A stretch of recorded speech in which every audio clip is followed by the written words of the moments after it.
Ketika ada seorang yang sombong, begitu sombong nyuruh orang adzan di pengadilan, ketika asyhadu anna Muhammad, berarti itu Muhammad kakek ente apa kakek aneh? Nah, alhamdulillah, saya lihat videonya. Assalamualaikum warahmatullahi wabarakatuh. Saudara sekalian dimanapun Anda berada, pada kesempatan kali ini kita akan sama-sama menyaksikan kajian kebangsaan yang dihadiri oleh Kiai Haji Aimaruddin Utsman Al-Bantani pada 19 Juni 2024, yaitu yang bertempat di Tuban, dengan tema menjaga dan memperkaya wawasan khazanah budaya Nusantara dan kearifan lokal. Oke, apa yang disampaikan oleh Kiai Haji Aimaruddin Utsman Al-Bantani, langsung saja kita sama-sama saksikan video berikut. Alhamdulillah, salatan wassalamu ala rasulillah, amma ba'du. Faya ashabal fadail hadratil mukarramin, sahibil bait, Kiai Haji Ansori NTT wa akhuhu Kiai Mas'ud, Ketua PWI Jawa Timur Musigani, Kesepuhan PWI Jawa Timur Gus Abdul Hamid Mujib, bakal calon wali kota Pasuruan, insyaallah jadi.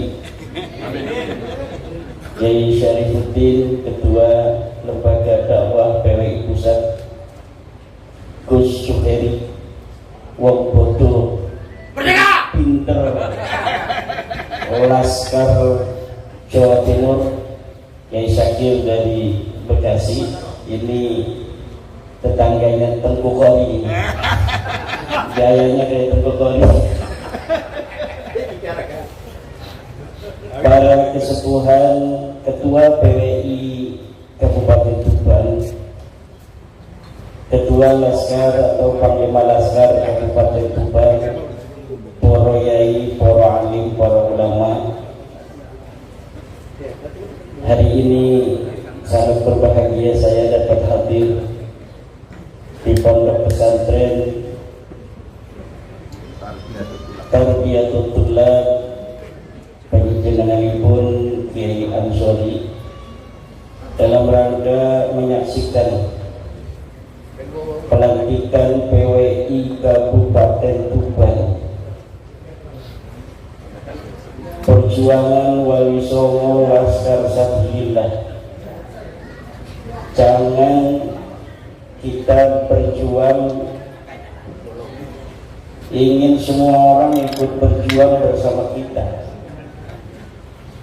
Dari zaman dulu, sejak masa perjuangan, pejuang itu minal aqallin, pejuang itu minoritas, karena pejuang itu memperjuangkan hak-hak mayoritas. Tidak semua orang diberikan rasa syaja'ah bil qalbi. Ada orang yang dititipi oleh Allah di dalam hatinya syaja'ah. Dialah yang akan menjadi agen of change of the world. Agen perubahan dunia itu hanya dilakukan oleh orang-orang fi qalbihi syaja'ah. Perubahan apapun di dunia ini, peradaban dibangun oleh man fi qalbihi syaja'ah, para kesatria. Daraballahu mathalan rajulaini ahaduhuma adkam la yaqdiru ala syai'in wa huwa kallun ala maulah aynama yuwajjihu lam ya'ti bi khairin hal yastawi huwa wa man ya'muru bil 'adli wa huwa 'ala siratin mustaqim. Manusia itu ada dua. Allah membuat perumpamaan jenis manusia itu seperti dua orang laki-laki. Pertama, laki-laki yang bisu, seorang hamba sahaya yang ia tergantung kepada tuannya.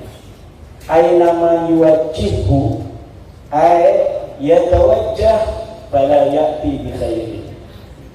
Di mana saja tuannya itu menyuruh, dia akan bekerja, tetapi lam ya'ti bi khairin. La ya'ti bi khairin, dia tidak akan bisa melakukan apapun yang terbaik. Hal yastawi huwa wa man ya'muru bil 'adli wa huwa 'ala siratin mustaqim. Apakah orang yang semacam itu sama dengan orang yang dia memerintahkan keadilan dan dia berdiri di atas jalan yang lurus? Dari zaman dulu manusia itu terbagi dua. Ada yang dia mau bekerja li syaja'atihi fi qalbihi li irfanihi wal yaqinihi, karena keberaniannya, karena ma'rifatnya, karena keyakinannya. Ada yang dia bergerak ketika maulanya, majikannya menyuruh. Aina ma yuwajjihu la ya'ti bi khair. Mana saja tuannya menyuruh, dia akan bekerja. Tidak didasari oleh apa keyakinan yang ada di dalam jiwanya. Dan PWI itu termasuk orang-orang ya'muru bil 'adli wa huwa 'ala siratin mustaqim. Dia adalah orang-orang yang memerintahkan kepada keadilan dan dia berdiri di atas jalan yang lurus. Bagaimana tidak lurus? Wal takun ummatun yad'una ilal khairi wa ya'muruna bil ma'ruf wa yanhauna 'anil munkari wa ulaika humul muflihun. Ini PWI. Ciri pertama PWI adalah yad'una ilal khair, menyeru manusia kepada kebaikan. Ini yang harus dijaga. Wa ya'muruna bil ma'ruf, dan memerintahkan kepada kebajikan, kepada kema'rufan, kearifan lokal. Wa yanhauna 'anil munkar, dan mencegah dari kemungkaran. Wa minal munkarati man yantasibu ila ghairi abihi bi ghairi haqqin. Dan daripada kemungkaran adalah yang ada di depan mata kita hari ini, orang yang bernisbat kepada leluhurnya yang bukan leluhurnya, fadlan an intisabihim ila Rasulillah Muhammadin sallallahu alaihi wasallam bisuri wal kadhib.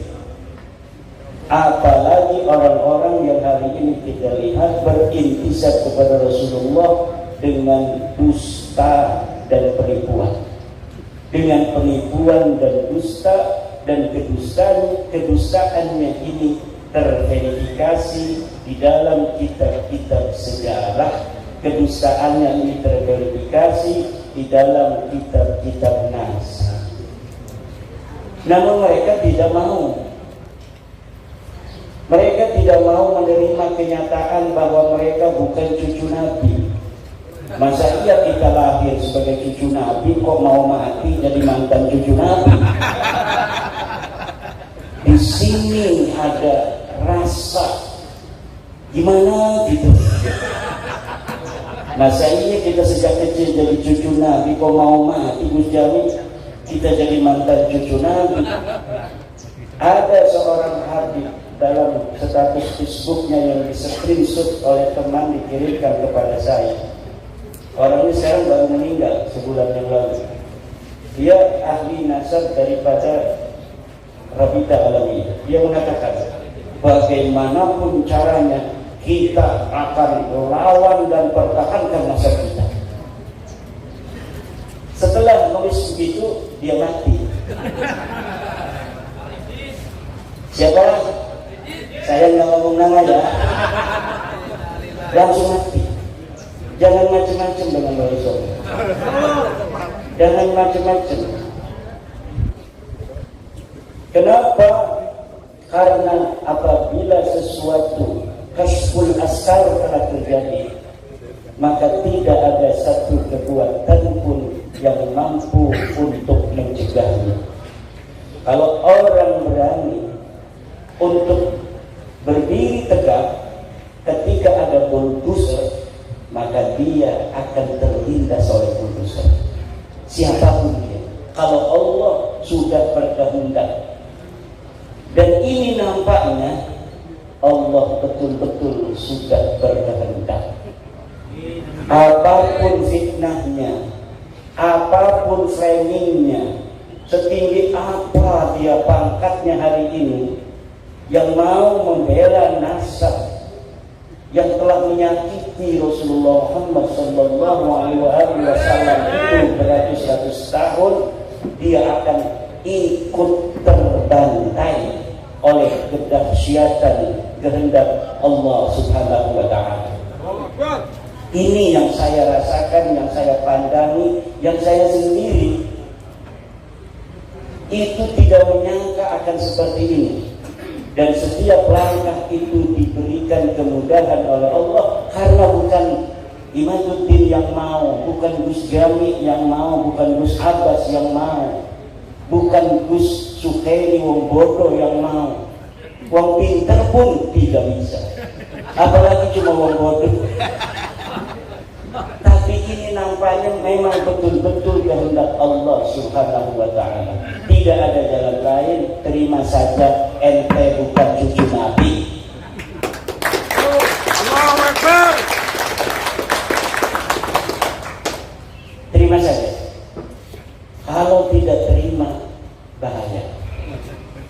Bahaya. Secara ilmu nasab sudah terbukti. Mereka menisbatkan diri kepada Ahmad bin Isa yang ada di abad ketiga, keempat. Menurut versinya mereka keempat. Menurut versi saya sebenarnya beliau hidup di abad ketiga. Tetapi menurut Ba'alwi dia wafat 345 Hijriah.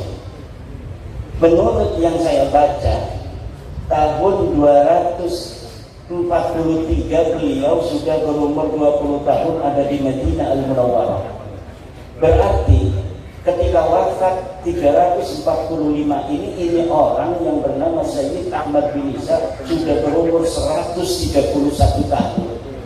Dan itu walaupun mungkinat indallah, tetapi nadirul wujud. Itu maksudnya kepada syad mukhaliful qiyas wal isti'mal. Orang berumur 130 tahun, kemudian dia berhijrah 317 Hijriah pada umur 100 tahunan. Ngapain dia berhijrah dari Basra umur 100 tahun, bentar lagi mau mati. Orang-orang yang suka merantau juga kalau udah kerasa tua umur 60 tahun banyak yang pulang tuh kalau orang Banten. Orang Banten itu orang yang rantaunya rantau palsu. Dia ke Jakarta sampai tua, kalau mau mati kerasa pulang dia. Nggak kuat, nggak kayak orang Padang, nggak kayak orang Wonogiri. Orang Wonogiri ada di kampung saya itu, sampai meninggal beliau di situ. Kuat, tapi orang Banten itu memang begitu. Dia ke Palembang, banyaknya ke Palembang di Jakarta. Tapi kalau udah umur 60-70 tahun dia pulang, nyari-nyari makam yang masih kosong. Kayaknya dimakamin di kampung.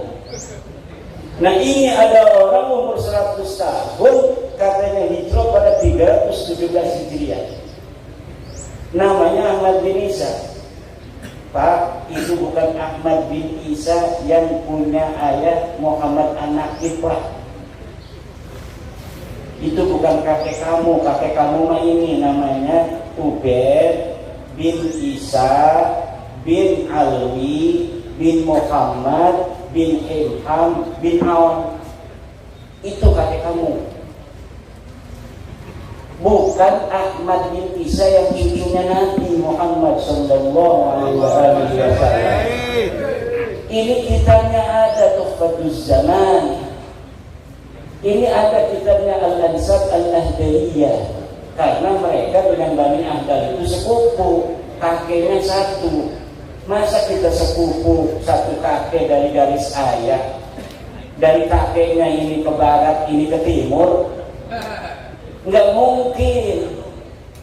Lalu kalau masih mengelak dari sisi ilmu nasab, dari ilmu sejarah, tes DNA sekarang memverifikasi bahwa memang mereka bukan keturunan Arab, mereka orang Ajam. Baklawi ini orang Ajam, wajahnya mirip kayak orang Arab setitik doang, mirip kedelong ini bener-bener baca selawat malah Arab kedelong kayak orang Arab. Bukan, mereka bukan orang Arab dan mereka bukan keturunan dari baginda kita Nabi besar Muhammad sallallahu alaihi wasallam. Dalam darahku mengalir darah Rasulullah, di getihmu diperiksa. Batur-baturnya dulu-dulunya mesti diperiksa 180 wong. Ning Yaman mesti diperiksa. Ya kabeh apa grup G, mayoritas G, ana sing E, ana sing R siji itu berarti wong sing dibaklawi kaken. Dudu baklawi karena wong gedean wong ngene. Iku dibaklawi kena. Padahal dudu baklawi kayak wali songo dibaklawi no. Jadi dari dulunya memang ada upaya-upaya perebutan tokoh-tokoh yang dia bukan keluarga Baklawi, kemudian dibaklawikan. Buktinya mana? Hasil tes DNA 180 itu 99% G, tapi ada beberapa orang yang beda. Tidak mungkin orang yang satu kakek katanya dari sama-sama kakeknya Ubed, garis lurus laki-laki, tiba-tiba anak cucunya bedo-bedo. Orang bakal. Saya tanya kepada Dr. Sugeng Sudiarto dari Badan Riset dan Inovasi Nasional, bagaimana ini kemungkinan mereka cucu Nabi? Kata Dr. Sugeng, mustahil. Mustahil ini akidah itu apa artinya? Mual bakal. Orang ta'aluk bil mungkinat orang. Mustahil sesuatu yang tidak mungkin terjadi. Seperti Allah itu ada dua, itu hukumnya mustahil.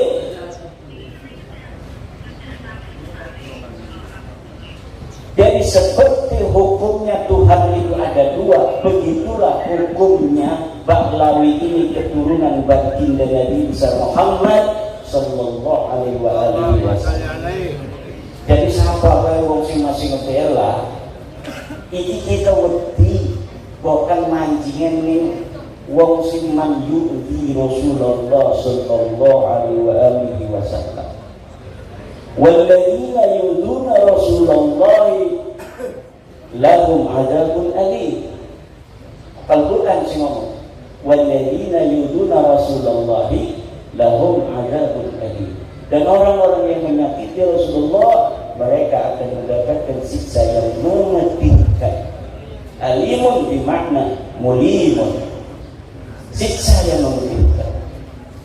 Bagaimana kalau mereka Rumel Abbas, Romli al-Idrus atau Idrus Romli, pembela-pembela Baklawi itu nanti ketemu Rasulullah Muhammad SAW. Betapa malunya mereka nanti ketemu Rasulullah Muhammad SAW dalam keadaan mereka membela orang-orang yang mencangkok nasab Rasulullah Muhammad SAW, mengaku keturunannya, namun mereka bukan keturunannya. Oke lah, dulu-dulu mereka tidak tahu hukumnya itu laisa alaikum harajun fima akhtatum bih wa laisa alaikum junahun fima akhtatum bih. Kalian tidak berdosa terhadap kesalahan menyebut daripada keturunan itu di masa-masa yang lalu karena kamu tidak tahu. Walakin ma ta'ammadat qulubukum, tetapi yang berdosa itu sudah tahu tapi sengaja tidak mau menerima. Kita sudah kasih tahu kan? Sayang, sini sayang. Beb, sini beb. Bin Nabi, ya saya bin Nabi, saya bin Ubed bin Ahmad bin Isa. Sayang, ini Ubed bukan anaknya Ahmad. Kakek saya ngomong begitu, Yahudi pesek. Jangan Yahudi pesek. Sabar, jangan marah-marah. Sabar. Ini kitabnya nih, Tahdhibul Ansar. Gak ada bapak kamu itu Ubed namanya anak Ahmad bin Ansar. Ini kitab abad kelima ini, namanya Tahdhibul Ansar karya Al-Ubaidi. Ini kitab Al-Majdi karya Al-Umari. Ini sebut cari bapak kami itu ada enggak? Ini tidak ada itu berarti bukan berarti tidak ada, tidak ditemukan berarti tidak ada. Kalau di kitab ini tidak ada, di kitab lain bisa jadi ada. Mana kitab lainnya enggak ada? Kalau kitab lainnya ada, kalau gimana? Kita cari lagi kemana-mana enggak bakal ada. Karena memang tidak ada. Bagaimana sesuatu yang tidak ada diadakan? Namanya itu nasab jadi-jadian. Betul apa enggak ya Isa? Yai Ansori punya anak berapa? 3. Anaknya cuma 3. Namanya siapa-siapa? Maulana Ansori. 2. Ni'amul Maula Ansori. Ya, 3. Nuraini Ansori. Nah, mulai ini catat. Namanya anaknya 3 tuh. Nuraini, Maulana Ansori, dan satunya Ni'amul Maula Ansori. Ni'amul Maula Ansori. Kan udah 3 tuh. Catat tuh kan, 3 misalnya. Lalu 100 tahun lagi, karena ini orang besar, cucu daripada Joko Tingkir, lalu ada yang ngomong anaknya 4 tambah Samlawi. Samlawinya Habib Lutfi. Sedang beliau ini bikin catatan pribadi. Ada kitab Taqihul Qaul, dicatat anak saya 3. Ini kan bukti sejaman. Ada lagi buku harian, catat anak saya 3, anak pertama lahir tahun sekian, anak kedua tahun sekian, anak ketiga tahun sekian. Ya anaknya cuma itu aja. Maulana Ansori, Nuraini, sama satunya itu, nggak ada Samlawi. Kata yang ngaku-ngaku keturunan dari Ki Ansori itu ada, tapi tidak dicatat. Dalilnya dalam qaidah ada adamul wujdan la yadullu ala adamil wujud. Apa katanya? Adamul wujdan la yadullu ala adamil wujud. Tidak ditemukan bukan berarti tidak ada. Betul, ada kaidah itu. Tidak ditemukan bukan berarti tidak ada. Ada orang bawa motor ke rumah, bawa kunci, trek, kuncinya diambil, dicantolin di paku. Dia lupa paku yang mana, apa di kamar ini. Oh, nyari dia, istrinya mau cepet anterin saya ke pasar, nggak ada kuncinya. Kata istrinya, ada mulmus dan layak dulu ala adamil wujud. Betul itu, karena ada apa? Lahu qarinah, ada qarinah. Apa qarinahnya? Dia punya motor, dan kalau dia itu naruh motor depan rumah, biasanya kuncinya dibawa ke dalam dan biasanya dicantolin.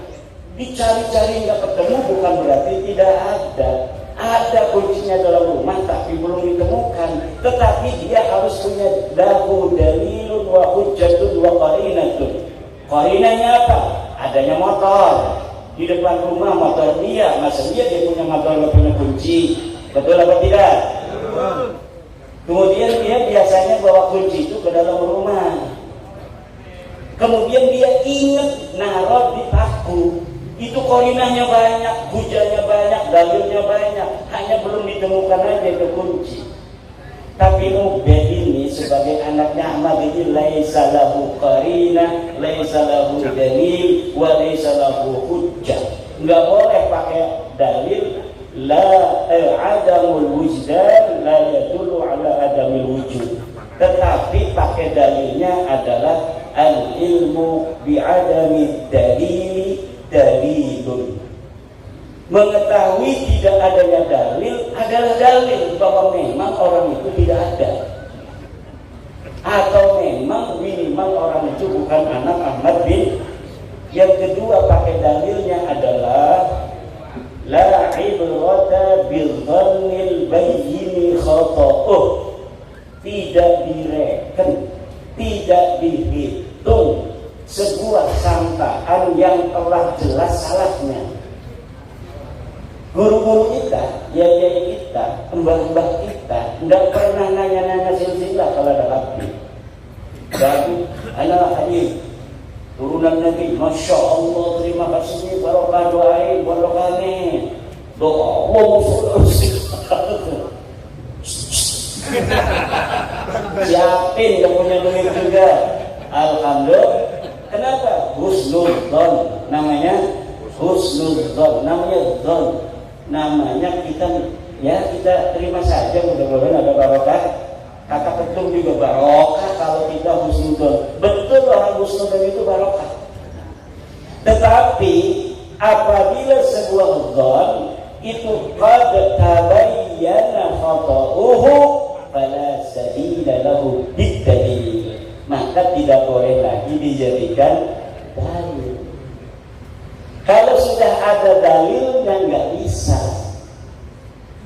Yai Syakir misalnya orang Bekasi, tiba-tiba ada tetangganya yang meninggal ibunya, bayinya lahir di rumah sakit, dibawa ke Tuban untuk menjaga kehormatan kemuliaan anak ini. Kasihan nggak punya ibu, nggak punya ayah.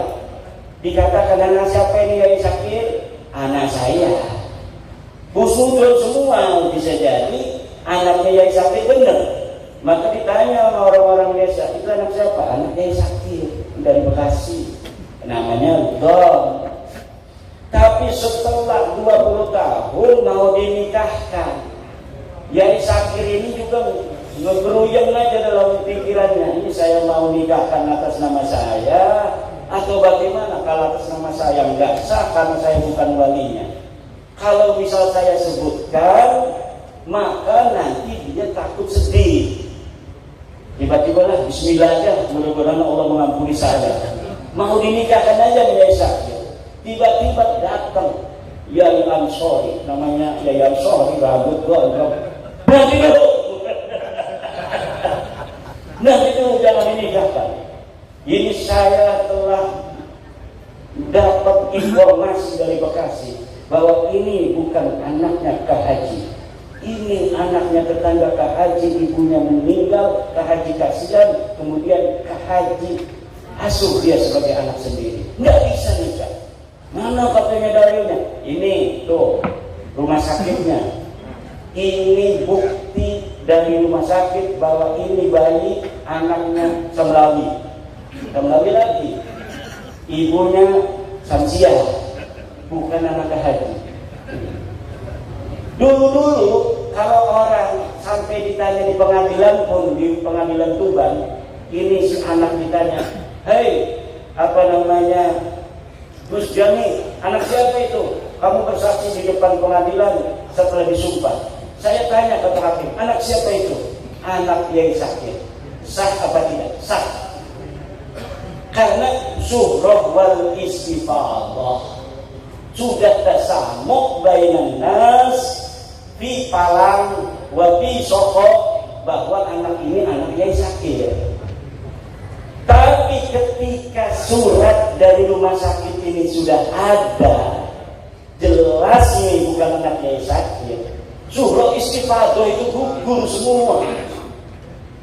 Jadi surah dan istifadah itu, kata Ibnu Hajar Al-Asqalani di dalam kitabnya Al-Jawabul Jalil, innan nasaba mimma yasbutu bisyuhrati wal istifadah illa an yasbuta ma yukhalifuh. Nasab itu sebagian dari sesuatu yang bisa ditetapkan dengan syuhrah dan istifadah. Syuhrah istifadah itu kesaksian tanpa melihat, cukup mendengar dari orang-orang saja. Orang mengatakan itu anak Yai Syakir, kita percaya saja itu anak Yai Syakir. Kalau ditanya oleh hakim anak siapa, kita tidak dianggap berdosa, tidak dianggap berbohong kalau mengatakan anak itu anak Yai Syakir, karena sudah syuhrah dan istifadah. Dulu sebelum ada penelitian nasab Ba'lawi, orang yang mengatakan Ba'lawi turunan Nabi itu tidak berdosa. Kenapa? Sudah syuhrah wal istifadah. Tapi ketika surat lahirnya ada bahwa Ubed ini leluhur mereka bukan mendatangkan turunan Ahmad, ya nggak boleh. Kan kitabnya sekarang baru ditemukan. Kitab-kitabnya ini banyak itu sekarang baru ada di Indonesia. Dulu Mbah Hasyim Asy'ari itu nggak mau baca-baca nasab-nasab ngatosin hati. Saya aja dikerasa hatinya atas 2 tahun bikin nasab. Biasanya bacanya hikam. Baca Quran baru setengah ayat udah menangis, sekarang 10 ayat baru terasa. Kenapa? Atas baca kitab nasab dia. Nasab dia duduk. Tapi kewajiban la yajuzu lil alimi kitmanu ilmihi fi hadzal bab. Tidak boleh bagi orang alim untuk menyembunyikan, haram hukumnya. Kalau misalnya Yai Ansori tadi tahu si perempuan itu bukan anaknya Yai Sakir, mau dikawinkan saja oleh Yai Sakir, hukumnya haram. Karena nanti akan berzina seumur umur. Kehitung anaknya tidak sah dinikahkan oleh bukan ayahnya kok. Ayah angkat tidak sah menikahkan, tapi Yai Sakir menikahkan dan bukan anaknya. Anaknya mengira bahwa dia itu sudah sah nikahnya, padahal indallahi la yasihhu.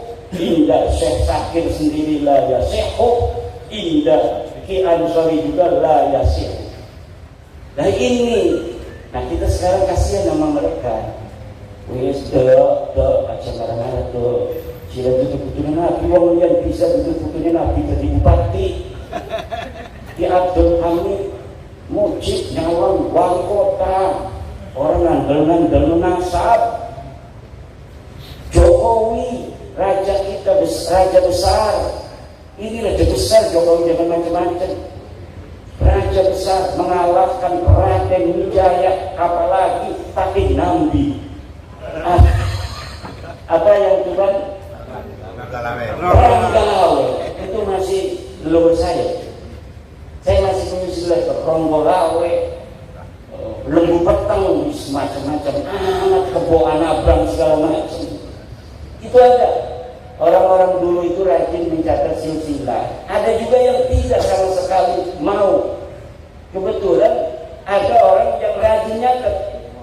Dan ponak-ponakan sepupu-sepupu ya, akhirnya kita tahu bahwa ada gerobokan dicopot harus segala. Saya ini masih turunan bidadari Pak. Nawang Wulan. Copot taruh kan ada di gerobokan. Nah itu tidaklah ada artinya sebuah don apabila sudah ada bukti. Tidak bisa. Ada lagi yang bilang jangan fitnah Ubaidillah imam atau Ubaidillah imam apa, orang nggak ada namanya di dalam sejarah.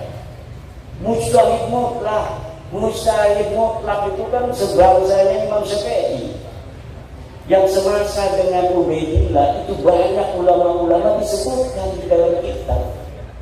Kitab-kitab di Yaman itu banyak yang dikarang dari abad ke-4, ke-5, ke-6, ke-7, ke-8, ke-9. Katanya di Hadramaut tidak ada kitab yang dikarang karena lagi perang.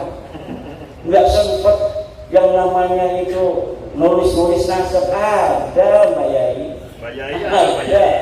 Ini kitabnya nih. Ini kitab Yaman, namanya kitab Tabaqat Fuqaha Yaman. Ada 5 karena Ibnu Samrah. Ini kitab Asy-Syajarah Al-Mubarakah, menerangkan tentang Ahmad bin Isa. Anaknya 3, Muhammad, Ali, Husain. Tidak ada namanya Ubaid. Wa yu'abbiru bil jumlatil ismiyati. Hada 'inda an-nasabil yadullu 'ala al-hasri. Iftah kitab Syekh Mahdi Rajabi Al-Muqtibun. Qala fi al-muqibun idza 'abbara an-nasabuna bil jumlati ismiyati hada yadullu 'ala al-hasri. Kalau seorang ahli nasab di dalam kitabnya menggunakan jumlatul ismiyah fa'aqibuhu min salasati banin, itu kan jumlatul ismiyah itu ada hada yadullu 'ala al-hasri, di mana anna auladahu munhasiratun fi salasati banin la ghairu. Tidak ada yang lain. Tidak bisa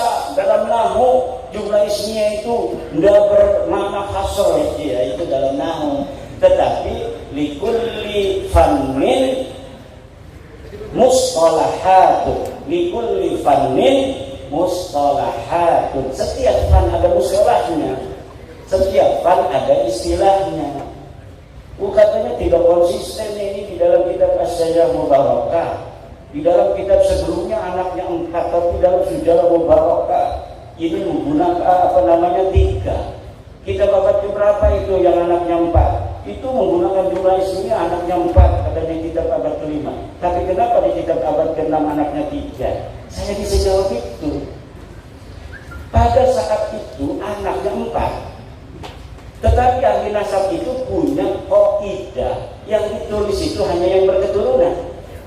Di abad ke-6 itu yang tersisa dari keturunan orang-orang itu ada 3. Yang tidak berketurunan itu tidak ditulis. Kenapa? Karena adanya kitab nasab ini untuk menjalin silaturahmi orang yang masih hidup. Orang yang sudah inqirad tidak punya keturunan, yang buat apa ditulis-tulis lagi? Maka kitab nasab kadang-kadang yang lebih tua itu anaknya lebih sedikit. Kalau kitab yang lebih kesana lagi, lebih muda berarti yang lebih muda itu anaknya lebih sedikit, yang lebih tua lebih banyak. Kenapa? Di abad yang lebih muda, yang abad 9, abad 10, itu bisa jadi keturunannya sudah inqirad. Yang sudah inqirad itu tidak lagi ditulis. Karena di dalam kitab nasab itu pakainya istilahnya itu fa'aqobah, maka dia berketurunan. Jarang sekali hanya menulis anak, tapi yang menulis itu siapa yang berketurunan. Karena tujuan ilmu nasab itu lisilatil arham wattaqullaha wal arham. Jadi munasab itu lisilatul arham. Kayak saya mengetahui jalur-jalur silsilah, ketemu dengan Gus Jan, alhamdulillah kita nyambung di Nabi Adam. Alhamdulillah, berarti masih ada satu darah. Ini darah kita ini Pak, di dalam darah kita ini ada darah sampai Nabi Adam alaihi salam. Nih kalau kita misalnya tes DNA, tes DNA-nya dengan 10 sepupu kita ada 10, misalnya satu kakek, cucunya ada 10, di tes DNA itu generasi kedua mentok di situ sama semua kakeknya. Kalau misalnya generasi yang tes DNA itu generasi yang kelima semua itu nanti di atas kelima nyatu semua. Nah ini Ba'lawi yang sudah tes DNA ini kan udah tes DNA ini 110, 7, dan kita punya 7. Yang satu dari relawan Ba'lawi yang mendukung kita. Ada Ba'lawi yang mendukung kita, rahasia. Wih, bahaya itu orang, bisa dimarahin. Dan itu yang satu relawan itu akunnya pun kita yang pegang. Jadi kita bisa teliti dia sedalam-dalamnya. Kalau yang kita akunnya nggak tahu, hanya melihat pengumuman yang ada di dalam internet, family tree DNA, ya hanya luar-luarnya saja mengetahui, oh dia bukan orang Arab, oh dia bukan keturunan Nabi. Tapi kalau kita buka akunnya, kita bisa ketahui sepupu dekatnya siapa saja, sepupu jauhnya siapa saja, dan kita itu punya relawan dari Ba'lawi sendiri. Dan ini rahasia dari Indonesia pada Yaman, pokoknya di dunia ini ada Ba'lawi yang mendukung PWILS, dan dia mau jadi relawan, dan kita sudah teliti, yakin, hakul yakin bahwa mereka, dia dan keluarganya bukan keturunan baginda Nabi Muhammad sallallahu alaihi wasallam. Kita bukan untuk merendahkan orang, kita hanya mau beritahu ente salah. Ini sebenarnya nih ente bukan orang Arab, ya maaf ya. Ente bukan turunan Nabi, ya maaf ya. Tapi ente tetap saudara kita. Ente tetap saudara kita. ayo kita sama-sama di Indonesia hidup seuyunan, bareng-bareng, jangan ledek lagi aneh ya. Begitulah beres. Kita hidup lagi seperti biasa. Tidak ada orang yang merasa lebih tinggi lagi secara nasab nanti seperti dulu-dulu lagi. Wah, ente Yahudi pesek, ente ajam. Saya itu pernah loh, makanya terngiang-ngiang itu ada Baklawi yang menyebut guru saya, Abu Yamud tadi, hei orang ajam. Begitu. Jadi Abunya pernah marah-marah kepada Baklawi. Hei Baklawi, siap ulah asuk ke Banten, lawan asuk ke Banten, sancana ceramah, siap baca tahlil gelah 10.000 kali gitu. Marah nih Baklawi. Katanya, hei orang ajam. Wah, kata saya, boleh juga. Coba mukanya sama muka Abu Yamud tadi, Araban mana itu? Jenggotnya itu kayak Syaikhul Qadir Jilani. Abu Yamud tadi. Itu satu. Itu udah lama, 2018 atau 2019. Tapi belum menggerakkan saya untuk meneliti. Ketika ada seorang yang sombong, begitu sombong nyuruh orang adzan di pengadilan, ketika asyhadu anna Muhammad, berarti itu Muhammad kakek ente apa kakek anak? Nah, alhamdulillah, saya lihat videonya. Apa benar sih orang begini cucunya Nabi? Saya sering membaca sejarah-sejarah para turunan Nabi, Ali dan Abi As-Sajjad, yang matanya penuh linangan air mata. Kalau dia ketahuan sebagai cucu Nabi, dia pindah lagi ngontrak rumah supaya tidak ketahuan. Kalau dia dikatakan sebagai cucu Nabi, saya katanya takut. Kalau saya berbuat dosa, Allah akan menimpakan saya 2 kali lipat dosa daripada orang lain. Kenapa? Karena ada dalil dari Al-Quran, istri-istri Nabi yang berbuat salah, dosanya 2 kali lipat.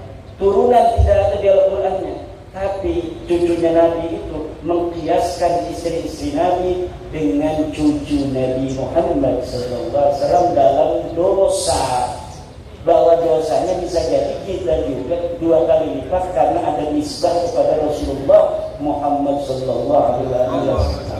Itu saja. Ada yang ngapain lagi tesis iblis? Woi, tesis iblis.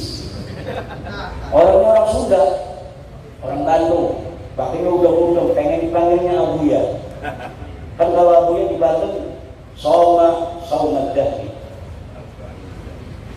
Dhahara zuhduhu wa dhahara wara'uhu wa qara'a al-kutub al-mu'tabara min al-fiqh wal-tafsir wal-hadith. Kita fikihnya dari mulai Fathul Mu'in, Fathul Wahab, Fathul Munhaj, Nihayatul Mughnil Muhtad, beres semua. Tafsirnya dari mulai tafsir Jalalain, Ibnu Katsir, tafsir Marah-Labid, tafsir Tabari yang berapa jilid itu tamat Abuya itu di Banten itu.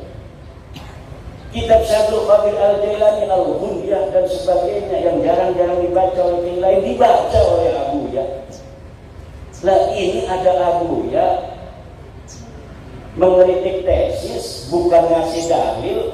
Wis pokoknya mau lah dalil-dalilah. Wis pokoknya mah eta habis eta bid'ah nabawiyah. Eta turunan Nabi pokoknya mah baik. Syekh Hasyim Asy'ari sering sekali itu bawa-bawa Mbah Hasyim. Padahal dia sama sekali waktu hidupnya dari mulai kecil sampai sekarang belum pernah dia ada di struktur NU, belum pernah ngurusi NU, bahkan dia berseberangan dengan NU. Kalau NU ada hajat punya calon gak pernah mendukung calon NU. Kok sekarang ketika bab nasab bawa-bawa Mbah Hasyim aja Mbah Hasyim. Mbah Hasyim katanya mengisbat Baklawi, mana kitabnya Mbah Hasyimnya? Kalau misalnya ada muridnya Mbah Hasyim, mana saksinya yang masih hidup mengatakan Mbah Hasyim mengisbat Baklawi? Tidak ada. Mbah Hasyim itu kalau ada habib dihormati, kiai masih apa aja dihormati kalau datang. dikasih kopi, dikasih kue, begitu. Mbak Khalil Bangkalan, hormat kepada Habib, ya hormat lagi, semua orang dihormatin. Hormatin, tapi ada enggak Mbak Khalil mengisbat? Mbak Khalil itu sering nulis kitab loh, ada enggak kitabnya? Yang mengisbat itu Imaduddin Usman Ba'alawi, itu kitab dulu saya Fiqratun Nahdiyah. Saya mengisbat Ba'alawi, jelas itu kalimatnya. Wa min dzurriyyatin nabi atau wa min ahli baitin nabi Ba'alawi, itu namanya mengisbat. Istighfar ya, istighfar. Astagfirullah. Wa laisa 'alaikum junahun fima akhta'tum bihi.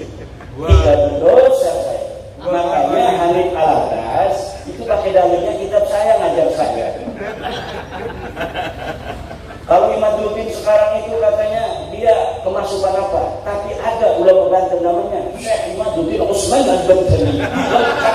Dalam kitabnya Al-Fiqratul Nahdiyah, dia mengisbat Ba'alawi. Gimana lagi?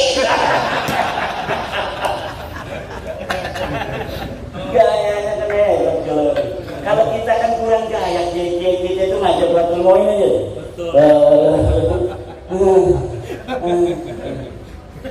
Dengan tidur ya kan, tidak meyakinkan. Padahal mah yudhiru kawal, yudhiru atau kiai kita itu tidak meyakinkan kalau dibandingkan dengan ada orang-orang begitu. Kalau dulu nggak ada orang begitu ya karena semua begitu beres. Tapi karena sekarang ada saingannya tidak fair. Framing segala macam macam-macam lah gayanya. Akhirnya kayak kita yang betul-betul alim, tafahum fiddin, tafaqquh fiddin, itu kelihatan tidak alim. Cuma kalau orang yang pidatonya hebat, sudah, Allah, dia itu haram. DNA haram, meyakinkan, betul tidak? Meyakinkan kalau kiai kita itu, aduh,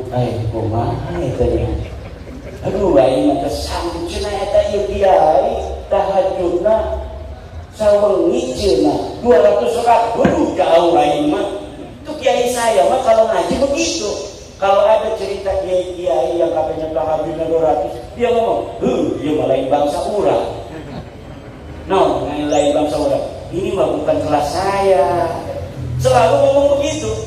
Tapi zaman sekarang ini karena ada orang-orang yang mengajarkan gaya lain dari gaya Wali Songo yang tawadu, itu kalau ada terawih maghribah, orang yang sudah beribadah kepada Allah, dia dalam sholat, jangankan istrinya, anaknya, dirinya sendiri, Masya Allah, tidak ingat kalau dia sedang sholat karena khusyuk kepada Allah. Hai model kiai mah jauh model kiai mah. Berat kalau dia tidak menunjuk dirinya. Zaman sekarang nunjuknya pada jamaah model kiai mah jauh. Kalau kiai dulu yang ditunjuk dirinya sendiri. Dia mah jauh lain bangsa kurang.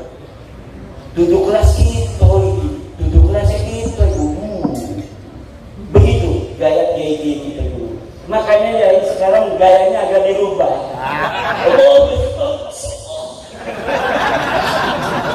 Coba tadi lihat anak-anak kita lagi marhaban. Begitu gaya-gayanya. Karena yang diajarkan ketawaduan, akhlak. Tapi sekarang orang yang lagi marhaban, waalaikumsalam. Enggak ada yang assalamualaikum di waalaikumsalam lebih marhaban. Ditanya sama orang setelah dari marhaban, tadi lagi marhaban, kamu ngomong waalaikumsalam. Rasulullah mengucap salam kepada kita. Dan Rasulullah menyampaikan salam untuk semua jemaah yang hadir di sini. Masya Allah, dapat barokah orang-orang sokok pada hari ini karena kedatangan daripada aneh Imaduddin Usman. Masya Allah, Rasulullah sampai ketik salam kepada kita semua. Gayanya begitu ya. Na'udzubillah, kita tidak diajarkan seperti itu. Kita ala manhajil awliya tis'ah. Kita manhaj Wali Songo yang arif dan bijaksana, berdakwah dengan ramah tidak marah, berdakwah dengan manis tidak bengis, berdakwah dengan beradab tidak biadab. Wallahu wal muwaffiq ila aqwamit thoriq. Assalamualaikum warahmatullahi wabarakatuh.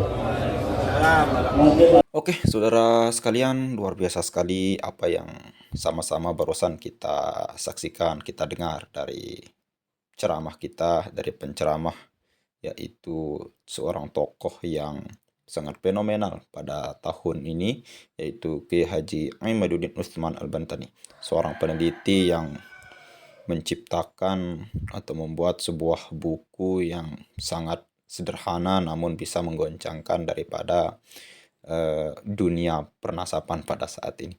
Oke, ada beberapa hal yang luar biasa sekali beliau sampaikan terkait dengan Ba'alawi. Nah, ini yang sangat pembahasan yang berkepanjangan bagi kita semua. Tapi meskipun begini ya, meskipun ini merupakan sebuah konflik yang sangat lama, berkelanjutan dan lain sebagainya, namun kita sebagai muhibbin, sebagai sebagai orang-orang yang cinta terhadap ulama Nusantara, itu merupakan sebuah yang sangat kita nikmati sekarang ini gitu. Kenapa? Karena semakin hari orang-orang yang ikut atau mendukung daripada kajian Kiai Haji Imaduddin ini semakin banyak gitu. Artinya semua tokoh-tokoh yang luar biasa akhirnya ikut sadar gitu. Salah satunya seorang public figure yang legendaris, yaitu Rhoma Irama yang sekarang ini mulai merapat. Dan baru-baru ini kita lihat seorang wapres, yaitu Kiai Haji Ma'ruf Amin yang bertemu dengan Kiai Haji Imaduddin Utsman Al-Bantani. Luar biasa sekali. Dan terkait dengan video yang tadi, saudara sekalian, tadi Kiai Haji Imaduddin sempat menyinggung seorang pembela yang membela mati-matian daripada Ba'alawi ini, yaitu Gus Rumail dan Kiai Haji Idrus Ramli. Nah, ini betapa malunya, kata beliau tadi, di akhirat nanti ketika bertemu dengan Nabi Muhammad SAW yang membela cucu Nabi, padahal itu bukan cucu dari keturunanku. Mungkin mereka sangat malu, kata Kiai Haji Imaduddin. Ya, kita tidak tahu, mungkin ini yang benar dan itu yang benar. Tapi kalau kita lihat menurut statistik data yang rentetannya itu, ya Kiai Haji Imaduddin sangat mendekati kebenaran itu gitu. Tapi kenapa? Karena ini ada lagi dengan kemajuan ilmu teknologi, bahwa tes DNA ini yang sama dia dengan pengambilan sampel darah lah. Itu menurut keterangan Kiai Haji Imaduddin itu sampai 4 atau 7 keturunan, 7 generasi itu bisa sama gitu. Bisa seimbang. Artinya bisa sama golongan darahnya ataupun sampelnya, bahwa dia dengan kakek dan buyut lain sebagainya itu bisa bisa nyambung gitu. Tapi ini menurut keterangan Kiai Haji Imaduddin tadi di dalam video itu, bahkan ada seorang Habib Ba'alawi yang mendukung daripada kajian ini, Kiai Haji Imaduddin, dan dirahasiakan namanya dan akunnya sudah dipegang, kata Kiai Haji Imad tadi, bahwa dia bersedia sanggup untuk dites sampelnya, tapi dengan syarat, dengan catatan dia tidak boleh dipublikasikan. Dan ternyata setelah habis-habisan diteliti oleh Kiai Haji Imaduddin dan kawan-kawan, berkesimpulan bahwa haplogrup daripada seorang Habib yang dites oleh Kiai Haji Imaduddin dan kawan-kawan ini, tes DNA, itu bukan daripada keturunan Rasulullah SAW, karena haplogrupnya itu tidak sama dengan Nabi Muhammad. Luar biasa sekali. Makin hari kita makin menikmati daripada kajian ini. Kita tidak ada bosan-bosannya. Kenapa? Karena sebuah kajian ini berawal dari keresahan, berawal dari persoalan masyarakat. ini bukan murni berasal dari ilmu pengetahuan gitu. Seandainya ini murni dari pemikiran Kiai Haji Imaduddin Utsman Al-Bantani, seperti pemikiran Kiai Gus Ulil Absar Abdallah itu, dengan Islam liberalis itu kan cuma sekedar beberapa bulan itu. Kemudian terjadi debat, lalu kemudian sekarang redup. Tapi kalau ini hampir 1 tahun lah, hampir 1 tahunan. Kita tidak bosan-bosannya, bahkan kasusnya, konfliknya semakin berkembang. Bahkan sampai ke pengurus besar Nahdlatul Ulama ikut-ikutan untuk membicarakan yang namanya nasab ini. Luar biasa sekali. Namun terlepas dari itu, ini merupakan sebuah ilmu pengetahuan gitu, ilmu pengetahuan yang sangat maju sekali, terutama pada ilmu teknologi. Sekarang banyak orang-orang yang menciptakan sebuah teknologi yang luar biasa sekali, ilmu pengetahuan untuk mengecek ini, mengecek itu. Dan sampai sekarang para habaib yang dari kalangan Ba'alawi yang ikut tes DNA ini belum ada yang benar-benar daripada dia keturunan Nabi Muhammad SAW. Luar biasa sekali. Ya, mungkin hanya itu saja. Luar biasa dengan pengajian Kiai Haji Imaduddin, panjang dan lebar tadi kita saksikan. Mudah-mudahan Kiai Haji Imaduddin dan kawan-kawan dan lain sebagainya selalu dijaga oleh Allah Subhanahu wa taala. Sekian, assalamualaikum warahmatullahi wabarakatuh.